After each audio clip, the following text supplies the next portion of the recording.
Bien-aimés, il existe une vérité que le monde n'aime pas entendre. La vérité ne fait pas de bruit. Elle ne court pas. Elle n'argumente pas. Elle attend. Pendant que les accusations crient, pendant que les rumeurs se multiplient, pendant que les regards soupçonneux s'accrochent à votre nom, la vérité, elle reste immobile. Parce qu'elle sait une chose que l'homme oublie souvent. Le temps appartient à Dieu. 8 ans. Pas quelques jours d'incompréhension, pas quelques mois de confusion, mais des années entières où certains ont observé chacun de vos pas, analysé vos silences, interprété vos gestes, cherché une faute qui n'existait pas. Et si cette durée vous semble excessive, ce n'est pas un hasard, car lorsque Dieu est avec quelqu'un, l'ennemi ne cherche pas la justice, il cherche une excuse. Quand le silence de Dieu parle plus fort que les accusations. Il y a des saisons où le ciel semble silencieux, non pas parce que Dieu est absent, mais parce qu'il observe. Des saisons où l'on se demande pourquoi aucune réponse ne tombe, pourquoi aucune justification publique ne vient laver le nom, pourquoi la vérité ne surgit pas immédiatement pour faire taire les voix. Et c'est précisément dans ces moments que beaucoup se trompent. Ils confondent le silence de Dieu avec son indifférence. Mais la parole nous montre autre chose. Lorsque Dieu se tait, ce n'est jamais un vide. C'est une attente stratégique, une attente où chaque seconde travaille en faveur de la vérité, même si l'œil humain ne le perçoit pas encore. Les accusations, elles, ne savent pas attendre. Elles crient, elles pressent, elles exigent une réponse immédiate. Elles ont peur du temps, parce que le temps révèle. Toi, tu étais là, présent, observé, analysé, mesuré, chaque geste décortiqué, chaque parole soupçonnée, chaque silence interprété comme une faute. Et pourtant, malgré cette surveillance constante, rien n'a émergé. Pas parce que les accusateurs manquaient de zèle, mais parce qu'il n'y avait rien à trouver. Dans la Bible, ceux que Dieu protège traversent souvent cette étape. Être vu sans être compris, jugé sans être coupable, exposé sans être détruit. David a été observé par Saül bien avant d'être roi. Daniel a été surveillé par des hommes cherchant une faille dans sa conduite. Les ennemis ont fouillé, retourné, inspecté et n'ont trouvé qu'une chose, la constance. Et c'est là que commence la tension spirituelle, car lorsque rien ne se révèle, l'obsession prend le relais. Les soupçons se durcissent, les regards deviennent plus lourds, les questions plus insistantes. Ce n'est plus une recherche de vérité, c'est une lutte contre une réalité qui refuse de se plier à une histoire déjà écrite dans leur esprit. Pendant ce temps, Dieu laisse faire, non pas par cruauté, mais par sagesse, parce que chaque jour supplémentaire sans preuve est un témoignage silencieux. Chaque année qui passe devient une pierre ajoutée à l'autel de la vérité. Là où l'homme pensait user le juste par l'attente, Dieu utilise l'attente pour user le mensonge. Il y a une peur profonde dans le cœur de ceux qui accusent sans preuve, la peur que le temps les trahisse. Car plus ils regardent, plus ils sont forcés d'admettre, même inconsciemment, que quelque chose leur échappe. Ils attendaient un effondrement, une contradiction, une erreur, mais à la place, ils trouvent une stabilité dérangeante. Et cette stabilité n'est pas humaine, elle ne vient pas d'une stratégie, ni d'une défense bien construite. Elle vient de cette paix étrange que Dieu accorde à ceux qui marchent droit, même lorsqu'ils sont entourés de soupçons. Une paix qui ne se justifie pas, qui ne s'explique pas, qui ne se négocie pas. Le silence de Dieu commence alors à peser sur ceux qui accusent plus lourdement que sur lui qui est accusé, parce que pour la première fois, ils sont confrontés à une vérité qu'ils n'avaient pas prévue. Le temps ne travaille pas pour eux, il travaille contre leur récit. Quand la culpabilité est décidée avant la vérité. Cette fois, ce n'est plus le silence qui domine, mais une certitude rigide. Une certitude qui ne repose pas sur des faits, mais sur un choix intérieur déjà fait. Car il existe un moment précis où une enquête cesse d'être une recherche et devient une confirmation. Ce moment est invisible, presque imperceptible, mais ses effets sont profonds et durables. La culpabilité avait été décidée bien avant que la moindre preuve soit demandée. C'est là que le combat change de nature. On ne cherche plus à comprendre ce qui est vrai, mais à faire entrer la réalité dans un cadre préfabriqué. Les questions posées ne servent plus à éclairer, elles servent à piéger. Les silences ne sont plus des pauses, ils deviennent des aveux imaginaires. Chaque détail est tordu, non pour révéler la vérité, mais pour protéger une conclusion déjà gravée dans l'esprit de ceux qui observent. Dans les Écritures, ce schéma est ancien. Les pharisiens ne cherchaient pas à savoir si Jésus disait la vérité, ils cherchaient une manière de prouver qu'il devait être faux. Peu importait ce qu'il faisait, guérison ou miracle, tout était réinterprété pour nourrir la même accusation. Quand le cœur décide avant la vérité, même la lumière devient suspecte. C'est ainsi que tu es devenu non pas une personne à comprendre, mais un problème à résoudre. Ta vie entière a été lue à travers une lentille déjà fissurée. Chaque réussite devenait suspecte, chaque stabilité semblait artificielle. Ils n'évaluaient plus ce qui était devant eux, ils comparaient ce qu'ils voyaient avec ce qu'ils voulaient voir. Et lorsque la réalité ne correspond pas, deux choix existent, réviser son jugement ou forcer l'histoire. Les accusateurs ont choisi la seconde option. Plus le temps passait, plus il devenait difficile pour eux de reculer. Car admettre l'erreur n'aurait pas seulement signifié reconnaître ton innocence, mais aussi reconnaître leur propre aveuglement. Et l'orgueil préfère prolonger une injustice que d'affronter l'humiliation de s'être trompé. La vérité, elle, ne se force jamais. Elle se révèle. Et lorsqu'on tente de la contraindre, elle se retire davantage, laissant derrière elle un vide inconfortable. Ce vide est alors comblé par des hypothèses, des récits fragiles, des théories sans racines.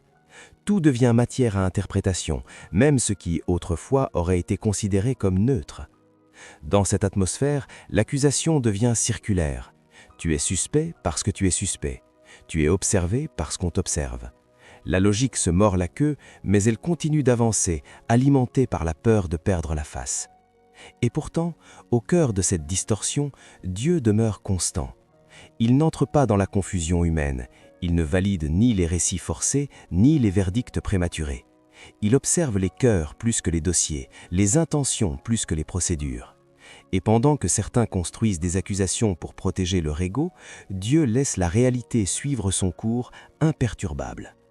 Car ce que l'homme décide dans la précipitation, Dieu le juge dans la durée. La peur déguisée en autorité. Imaginez un instant. Vous marchez dans un couloir étroit où chaque pas résonne comme un écho de jugement. Autour de vous, certains observent avec des yeux qui ne cherchent pas la lumière, mais le moindre signe de faiblesse. Chaque mot que vous prononcez, chaque silence que vous gardez est scruté, pesé, interprété.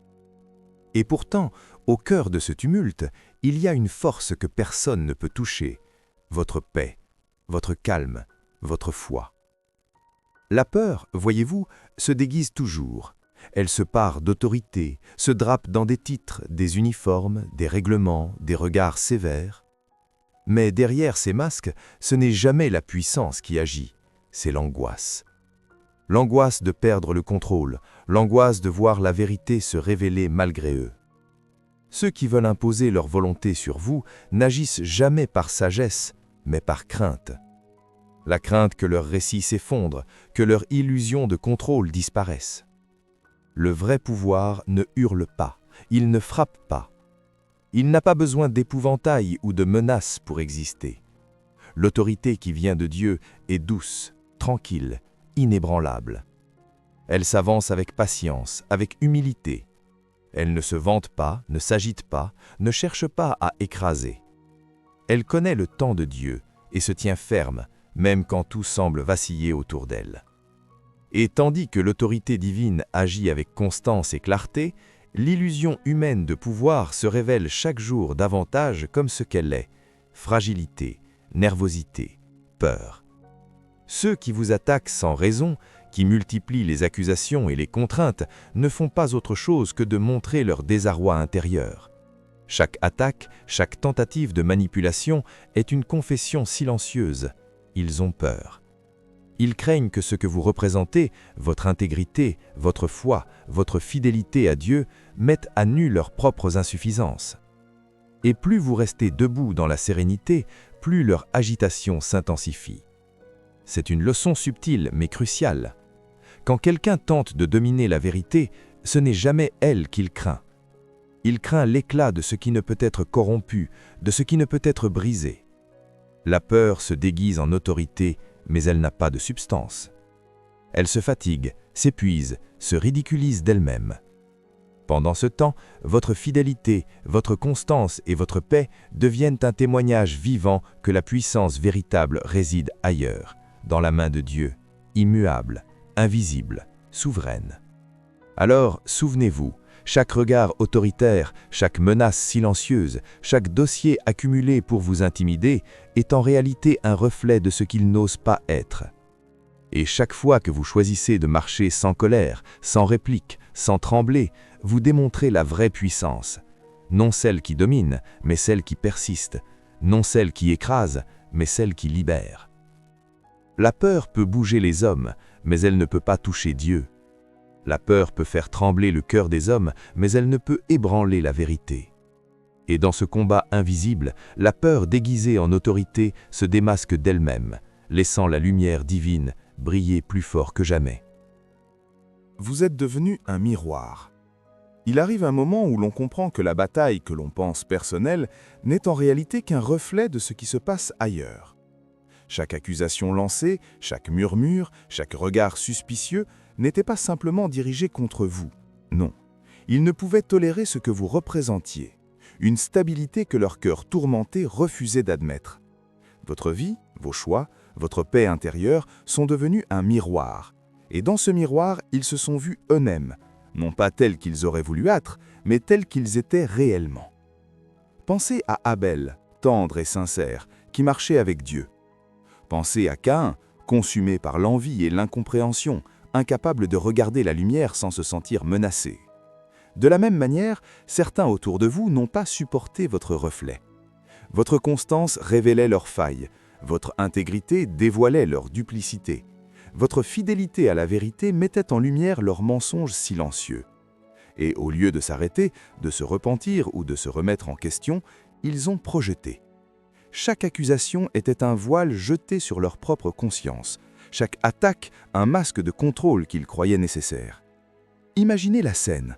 Vous avancez, imperturbables, tandis qu'ils observent, tordant vos gestes dans leurs histoires. Chaque mot que vous ne prononcez pas devient un écho. Chaque silence que vous gardez se transforme en reproche pour eux. Le calme peut être irritant, la paix peut être provocante. Pour un esprit troublé, chaque sourire, chaque pas assuré, chaque décision prise avec conviction devient un rappel silencieux de ce qu'ils ne possèdent pas et ne peuvent contrôler. Et alors, ils cherchent des excuses. Pas pour comprendre, pas pour apprendre, mais pour justifier leur malaise. Ils ont besoin de rationaliser ce que vous êtes, de réduire votre lumière pour protéger leurs ombres. Ils cherchent des fautes inexistantes, des défauts imaginaires, des preuves que leur perception du monde ne s'effondre pas. Tout ce qu'ils veulent, c'est que vous deveniez faillible à leurs yeux, que votre constance se brise, que votre intégrité s'efface, afin qu'ils puissent se sentir à nouveau en sécurité dans leur propre chaos. Mais ce qu'ils ne réalisent pas, c'est que votre constance est comme un rocher dans le courant, immobile, immuable, insensible aux tempêtes autour. Et chaque tempête qu'ils déclenchent, chaque effort pour vous plier, ne fait que révéler leur propre désordre intérieur. Ils ne luttent pas contre vous, ils luttent contre la lumière que vous portez, la clarté de votre foi, la fidélité silencieuse à ce que Dieu a placé en vous. Il est difficile d'accepter cette vérité. Parfois, ce qui vous attaque n'est pas la haine directe, mais la peur indirecte que votre présence inspire. Et dans ce miroir que vous êtes devenu, chacun se voit tel qu'il est, sans mensonge, sans justification, sans refuge. Et votre force n'est pas dans la confrontation, elle est dans la persistance silencieuse, dans la fidélité à votre appel, dans la lumière que vous laissez briller, peu importe l'ombre qu'on tente d'y jeter. Ils cherchaient une justification, pas la vérité. Il faut le comprendre clairement. Certaines personnes ne cherchent jamais la vérité, jamais. Leur énergie, leur attention, leur colère sont toutes dirigées vers une seule chose, se sentir autorisés. Autorisés à juger, autorisés à critiquer, autorisés à imposer leur propre version du monde. La vérité, elle est secondaire, elle est gênante, elle est un obstacle à leur confort, à leur ego, à leur besoin de dominer. Observez-les attentivement. Chaque accusation répétée, chaque soupçon lancé, chaque geste d'intimidation a une logique interne. Mais cette logique ne se nourrit pas de faits. Elle se nourrit d'un désir, celui de valider leur propre certitude. Ils ne veulent pas comprendre votre position, votre intégrité, votre constance. Ce qu'ils veulent, c'est un prétexte, un motif, une justification pour se sentir légitimes dans leurs actes injustes. Ils ont décidé d'avance que vous deviez être coupable, et toute preuve contraire devient un ennui, une distraction qu'ils doivent ignorer. Leur problème n'est pas votre innocence, leur problème, c'est leur incapacité à faire face à ce que votre vie révèle, que la justice peut exister sans leur intervention, que l'honnêteté peut survivre à leurs critiques, que la vérité n'a pas besoin de leur approbation. Tout ce qu'ils veulent, c'est une permission implicite. Oui, je peux attaquer, je peux juger, je peux dominer, et cela sera acceptable. Et tant que la vérité se tient debout, impassible, elle devient une menace, car chaque jour où votre innocence persiste sans être ternie est une preuve que leur autorisation est illusoire. C'est un mécanisme subtil mais dévastateur. Les cœurs qui refusent de reconnaître la vérité inventent des récits. Ils réécrivent les faits selon leurs besoins. Ils tournent vos paroles, vos gestes, vos silences à leur avantage. Et à force d'accumuler ces distorsions, ils créent un monde parallèle où vous êtes le fautif et eux les juges absolus. Dans ce monde, il n'y a pas de place pour la justice divine, seulement pour la justification humaine. Pourtant, il y a une faiblesse fondamentale dans cette stratégie. La vérité ne dépend pas d'eux, elle n'a pas besoin de leur approbation, de leur dossier, de leur tribunal. La vérité continue d'exister, silencieuse mais ferme, même lorsqu'elle est ignorée, calomniée ou moquée. Et chaque effort pour la manipuler révèle non pas la force de l'accusation, mais la fragilité de celui qui accuse. C'est là le paradoxe. Ceux qui veulent une justification finissent par exposer leur propre vide intérieur. Leur soif de permission montre qu'ils ne peuvent créer la justice eux-mêmes. Leur obsession pour des preuves fabriquées révèle qu'ils craignent le jugement divin plus que la vérité. Chaque tentative de vous atteindre révèle une lutte interne, non pas avec vous, mais avec leur propre incapacité à accepter ce qui est juste et vrai. Et pendant qu'ils cherchent, s'agitent, inventent et manipulent, vous avancez. Vous marchez avec la clarté que la vérité ne se défend pas avec des mots, mais avec la constance. Vous persistez sans haine, sans colère, sans chercher à prouver quoi que ce soit. Et c'est dans ce silence ferme, dans cette fidélité tranquille, que la vérité commence à démolir chaque récit inventé, chaque justification artificielle. Le temps de Dieu démasque le mensonge. Le temps a une manière mystérieuse de parler à ceux qui savent écouter. Il ne s'agite pas, il ne crie pas. Il avance, silencieux et implacable, révélant ce qui était caché et exposant ce qui ne peut durer. Le mensonge, lui, doit courir, s'agiter, créer, inventer, maintenir une façade fragile. Il a besoin d'efforts constants. Il s'épuise à chaque respiration, à chaque mot répété, à chaque regard détourné. La vérité, en revanche, se tient immobile, comme un arbre enraciné dans la promesse divine et laisse le temps faire son œuvre. Imaginez un jardin. Le mensonge est comme une plante artificielle, peinte pour paraître réelle, mais incapable de pousser. Chaque jour, elle a besoin d'attention pour que ses couleurs trompent l'œil. La vérité, elle, est un chêne ancien, profondément enraciné dans la terre fertile de la foi. Les tempêtes passent, les saisons changent, les vents de la calomnie s'abattent sans pouvoir la déraciner. Et lorsque le temps passe, la plante artificielle se fane, se déchire, se révèle pour ce qu'elle est, un simulacre. Le chêne, lui, reste. Il se dresse, majestueux et silencieux, et son ombre révèle la fragilité de tout ce qui prétendait l'atteindre. Chaque jour où vous persistez dans votre intégrité, chaque moment où vous respirez sous la grâce, chaque acte de fidélité silencieuse devient un témoignage invisible, mais puissant. Les yeux qui observent cherchent des fissures, les oreilles qui écoutent espèrent entendre un faux pas. Mais le temps agit. Lentement, sûrement, comme un sculpteur patient, il révèle ce qui ne peut être ni corrompu, ni caché. Les rumeurs s'étiolent, les accusations s'effritent et les histoires inventées se dévoilent comme des ombres sans substance. Il est fascinant de voir que plus le mensonge s'agite, plus il se trahit lui-même. Chaque effort pour maintenir une version fausse de la réalité devient une preuve de sa fragilité. Et pendant ce temps, votre fidélité, votre constance, votre calme ne réclament rien. Elles n'ont pas besoin de défendre ou de se justifier. Elles n'ont qu'à être, et le temps de Dieu se charge de faire le reste. Ainsi, chaque année, chaque mois, chaque jour où aucune preuve ne vient entacher votre innocence devient un autel silencieux. Un autel où la vérité se tient devant Dieu et devant les hommes, non pas bruyamment, mais fermement. Ce que certains ont tenté de détruire avec acharnement est protégé par une force invisible. Et ceux qui ont voulu vous faire tomber découvrent que leur énergie dépensée à entretenir le mensonge ne fait que souligner la solidité de votre foi. La vérité est comme une flamme dans l'obscurité. Le mensonge peut tenter de l'éteindre avec des nuages de fumée, des tromperies et des accusations, mais le temps, conduit par la main de Dieu, disperse la fumée. La lumière éclaire tout, dévoile tout et transforme chaque effort de dissimulation en révélation. Ce qui était caché devient visible, ce qui était nié devient évident, et ce qui a été attaqué persiste, invincible, dans la lumière divine. Vous avez dérangé leur récit. Il y a des vies qui ne se contentent pas de passer inaperçues, des vies qui, par leur simple présence, bouleversent l'ordre établi. Vous étiez cette vie.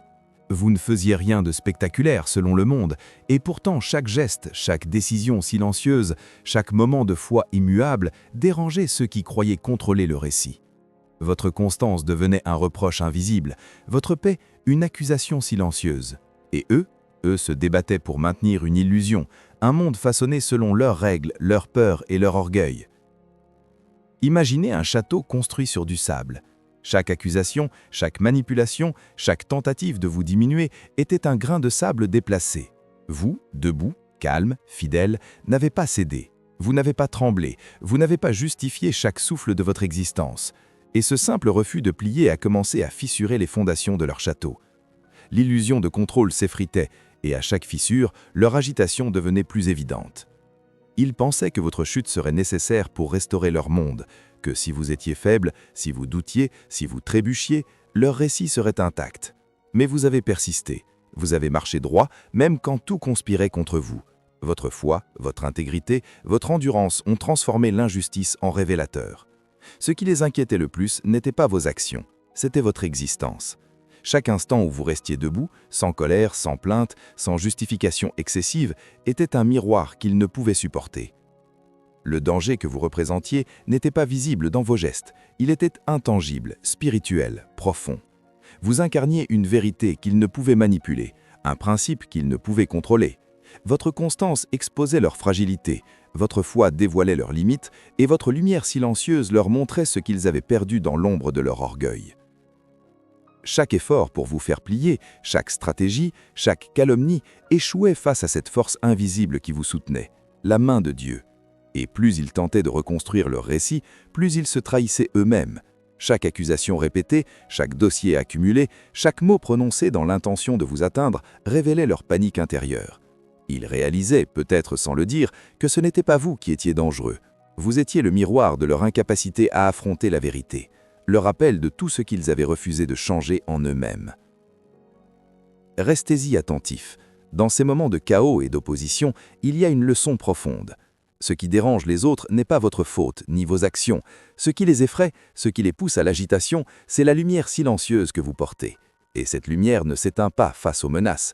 Elle ne se cache pas derrière des excuses. Elle persiste, elle dérange, elle révèle. Votre simple fidélité à Dieu, votre refus de plier devant la peur humaine, devient un instrument de révélation. Non par vengeance, non par démonstration, mais par la force tranquille de l'intégrité, de la foi et de la constance. Et c'est ce qui, finalement, expose l'illusion de contrôle et la fragilité de ceux qui avaient cru dominer votre vie. La résilience mal comprise. Il est étrange de constater combien le calme peut être perçu comme une faiblesse. Votre tranquillité, votre patience, votre silence face aux attaques sont souvent mal compris. Pour certains, la paix est suspecte, elle dérange, elle questionne, elle expose ce qu'ils ne veulent pas voir. Ils s'attendent à ce que vous réagissiez avec colère, que vous vous défendiez avec vigueur, que vous montriez votre fragilité au premier choc. Et lorsque vous ne le faites pas, leur esprit inquiet y voit un mystère, une dissimulation, une stratégie cachée. Mais la résilience véritable ne crie pas, elle ne s'agite pas, elle ne demande pas de reconnaissance. Elle se construit dans le temps, dans la constance silencieuse, dans la fidélité à ce qui est juste et vrai.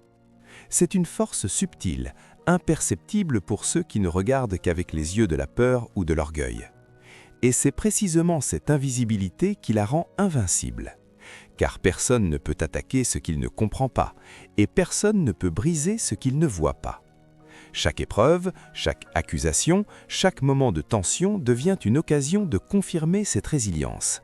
Vous ne tombez pas, vous ne pliez pas, vous continuez à marcher, à respirer, à vivre sous la grâce. Et ce simple acte, persister dans la vérité, persister dans la foi, est une victoire silencieuse. Une victoire que les autres ne peuvent mesurer, mais que Dieu voit dans chaque geste, chaque souffle, chaque décision ancrée dans l'intégrité. Pour ceux qui vous observent, cette force silencieuse devient déconcertante. Ils espéraient un effondrement.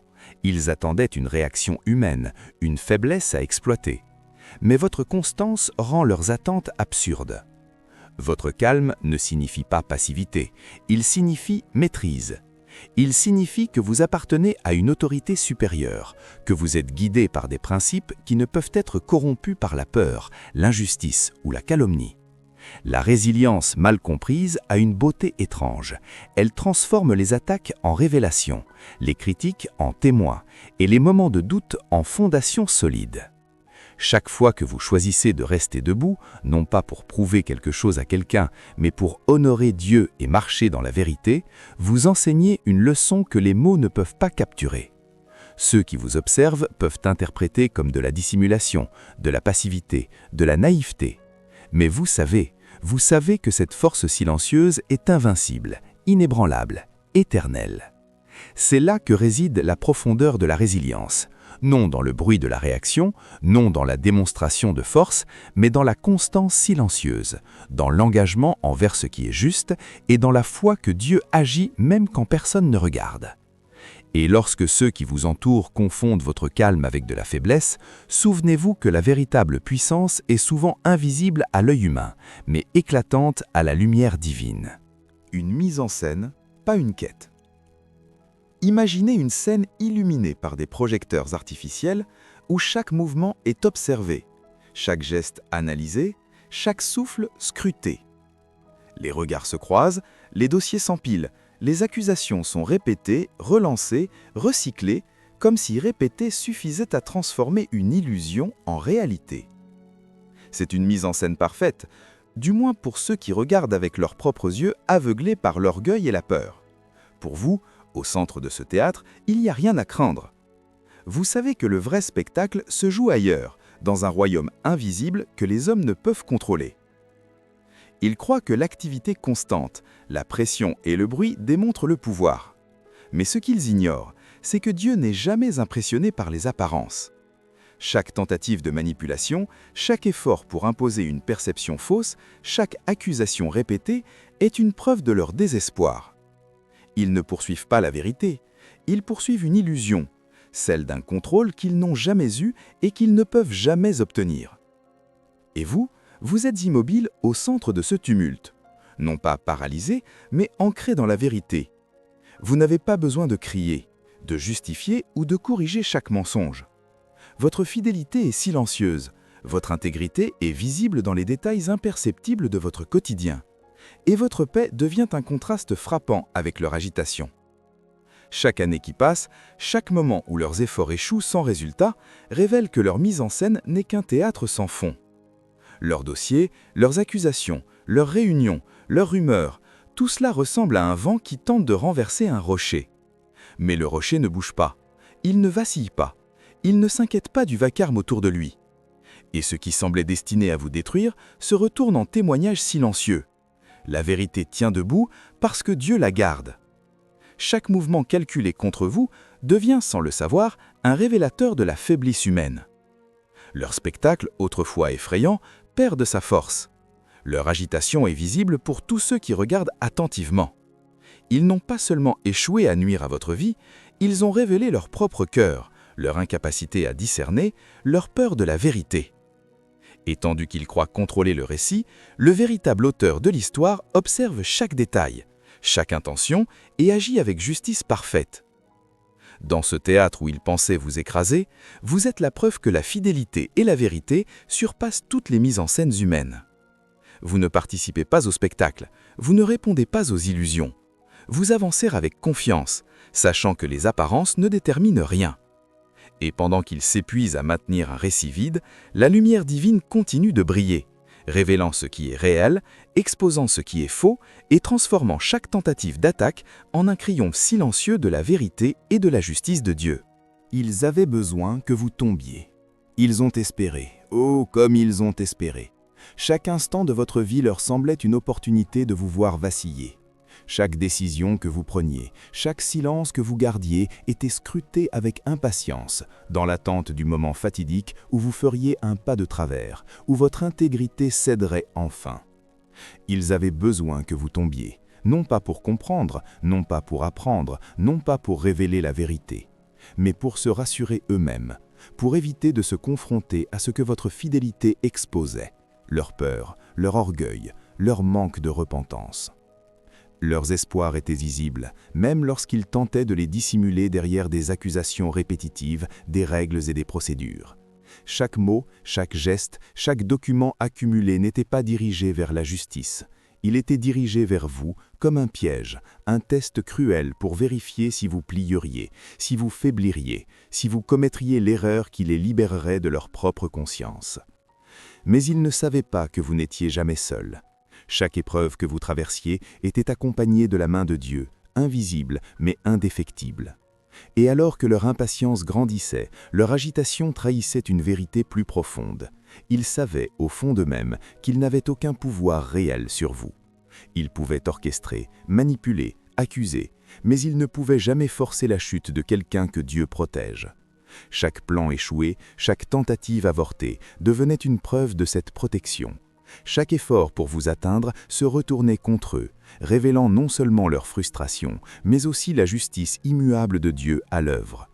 Ils espéraient votre erreur, ils attendaient votre faute, mais vos pas étaient guidés par la vérité, vos décisions étaient ancrées dans l'intégrité et votre cœur était couvert par la grâce divine. Là où ils cherchaient la défaite, ils ont trouvé la persistance. Là où ils voulaient le chaos, ils ont trouvé la paix. Là où ils espéraient que vous tombiez, ils ont vu que les portes de l'injustice étaient fermées par une main que personne ne pouvait ouvrir. Leur besoin de vous voir faillir n'était pas seulement une attaque contre vous, c'était une lutte contre la lumière que vous portiez, une lutte contre la révélation de leur propre faiblesse, une lutte contre l'ordre divin qui se manifestait dans votre vie. Mais plus ils s'obstinaient, plus ils révélaient ce qu'ils étaient. Des cœurs incapables de se repentir, des esprits enchaînés par l'orgueil, des âmes qui redoutent la vérité. Et vous, malgré tout, vous êtes restés debout, non pas par force humaine, mais par fidélité divine, non pas par stratégie, mais par constance, non pas pour prouver quoi que ce soit au monde, mais pour honorer ce que Dieu avait placé en vous. Chaque tentative de vous faire tomber a servi à démontrer la puissance de celui qui tient la vérité et protège ceux qui lui appartiennent. Vous n'avez pas seulement résisté, vous avez témoigné. Et la main qui ferme les portes de l'injustice, invisible aux yeux des hommes, a parlé plus fort que toutes les accusations, plus fort que toutes les rumeurs, plus fort que toutes les manipulations. Vérité spirituelle. Il y a une force qui dépasse toute logique humaine, toute stratégie, toute accusation. Une force qui ne s'agite pas, qui ne s'épuise pas, qui ne se laisse pas tromper par les apparences. C'est la fidélité de Dieu. Et c'est elle qui vous a soutenu lorsque le monde a voulu vous faire tomber. Vous n'avez pas seulement traversé les épreuves, vous n'avez pas seulement résisté aux attaques, aux regards, aux murmures. Vous avez témoigné dans chaque souffle, chaque action silencieuse, chaque moment où vous auriez pu céder mais n'avez pas cédé. Vous n'avez pas eu besoin de hausser la voix, vous n'avez pas eu besoin de défendre votre innocence avec des arguments humains. Votre témoignage n'était pas dans vos paroles, mais dans votre constance, dans votre paix, dans la lumière que vous portiez malgré l'ombre autour de vous. Pendant qu'eux dépensaient leur énergie à créer un récit pour vous abattre, vous viviez la vérité avec simplicité, humilité et intégrité. Et c'est cette vérité qui parle le plus fort, même lorsqu'aucune voix humaine ne la prononce. Chaque jour où vous avez choisi la fidélité plutôt que la peur, chaque instant où vous avez choisi la grâce plutôt que la colère, chaque pas où vous avez choisi la constance plutôt que la rébellion, était une déclaration silencieuse. La vérité ne se défend pas, elle se tient. Elle se révèle avec le temps, elle se manifeste dans l'épreuve, elle persiste malgré les artifices de l'homme. Et vous étiez son témoin vivant. Ceux qui ont voulu vous abattre ont été exposés non par vos actions, mais par votre existence. Chaque regard qui cherchait une faute n'a trouvé que la lumière. Chaque tentative de manipulation n'a rencontré que la fermeté de l'intégrité. Chaque rumeur s'est effacée devant la constance silencieuse de celui ou celle qui marche avec Dieu. car la vérité n'est pas un concept abstrait, elle est vivante, elle est active, elle agit même lorsque personne ne regarde, même lorsque tout semble perdu. Et dans ce silence profond, vous avez appris la plus grande leçon. Ce n'est pas vous qui défendez la vérité, c'est la vérité qui vous défend. Ce n'est pas votre force qui triomphe, c'est la fidélité divine. Vous n'avez pas seulement survécu aux épreuves, vous avez été un instrument de révélation. Une lumière qui ne s'éteint pas malgré les ténèbres, un témoignage qui ne peut être ni corrompu ni effacé. Ainsi, sans bruit, sans justification excessive, sans attaque, vous avez vécu la promesse. La vérité vous affranchira. Pas parce que vous l'avez défendue, pas parce que vous avez crié votre innocence, mais parce que Dieu l'a gardée. Il a protégé ce qui était vrai. Il a fermé les portes de l'injustice. Il a transformé chaque effort humain pour détruire en un triomphe silencieux de sa puissance. Et maintenant, votre vie est la preuve vivante de cette réalité. Dans chaque tempête, dans chaque accusation, dans chaque épreuve prolongée, Dieu reste fidèle. Votre fidélité devient sa lumière, votre constance devient un témoignage, et la vérité, immuable et éternelle, continue de briller, révélant sa justice et sa gloire dans chaque souffle de votre existence. Bien-aimés, souvenez-vous, votre fidélité, votre constance et votre foi ne passent jamais inaperçues aux yeux de Dieu. Même lorsque le monde vous observe avec scepticisme ou vous attaque sans raison, chaque pas que vous faites dans la vérité est un témoignage vivant. Chaque silence, chaque sourire, chaque choix de marcher dans l'intégrité devient un rappel que Dieu garde sa promesse et protège ce qui est juste. Alors aujourd'hui, choisissez de rester debout dans votre foi, de briller malgré les ténèbres et de laisser la vérité de Dieu parler à travers votre vie. Et si cette vidéo vous a encouragé, édifié ou apporté de la lumière dans votre journée, n'hésitez pas à vous abonner à la chaîne pour ne rien manquer des prochains messages inspirants. Likez cette vidéo pour soutenir le travail et partagez cette lumière autour de vous. Et surtout, laissez un commentaire pour partager votre témoignage, vos pensées ou simplement votre gratitude. Votre engagement n'est pas seulement un geste pour nous, mais un témoignage que la vérité et la foi continuent de toucher des vies. Rappelez-vous, chaque action, même la plus simple, peut devenir un instrument de révélation et de bénédiction. Que votre vie demeure un reflet de sa gloire et que chaque jour vous avancez avec la paix et la puissance que Dieu seul peut donner.